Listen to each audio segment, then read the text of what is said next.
Positive psychology is one of, if not the most practical psychological discipline there is, and it can be applied to functionally everything in the world.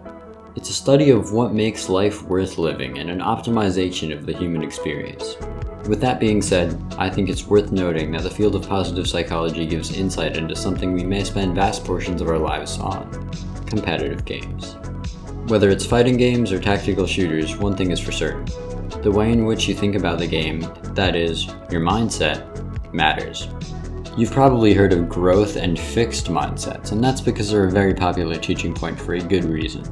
Ideas based on a growth mindset are indicative of a belief that human performance and ability is malleable and can change with time, while fixed mindset ideas represent a belief that human characteristics and ideas are somewhat fixed and unchanging. While the extreme dichotomy of having either a growth or a fixed mindset isn't really true, approaching even a small problem in a competitive game with the wrong mindset can be upsetting and drive you away from practicing or improving at this game. For example, a person who ranks poorly in a tactical shooter may attribute their low rank to their teammates, that their set of skills doesn't let them rank up because they need teammates to do what they can't. Obviously this is ridiculous, their teammates are at the same rank as them for a reason, and literally anyone can find a coordinated team using Discord.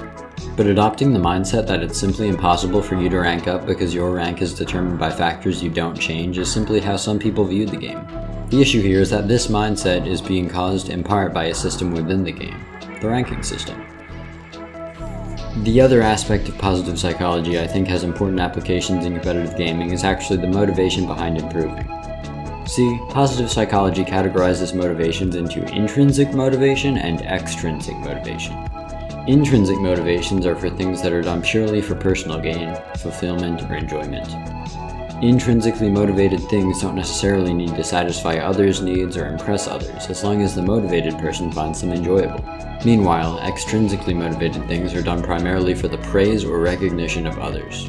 The problem with ranking systems is they can transform an intrinsic motivation to improve into an extrinsic motivation to achieve a certain rank and show off that rank to others. This was actually the cause of the first ever North American top player in Street Fighter's history, Tomo Ohira, to completely stop playing Street Fighter II Hyper Fighting. Eventually it went from, yes, I won, oh my god, I can't believe it, to, oh, okay, good, I didn't lose today, so now I don't have to be upset tonight. And that's when I fell out of it. Now, this doesn't mean that the ranking system or skill-based matchmaking are bad, but we as players need to control the way in which we think about the games to not fall into the trap of relying on them. I'm just here to say that it's important to remember that ranks and ratings don't define you as a player.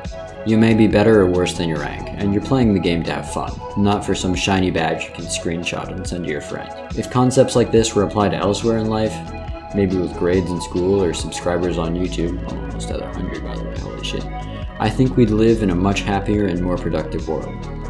Take care everyone, sorry this is so short, I have another one coming soon and I might release some unreleased stuff to fill the void.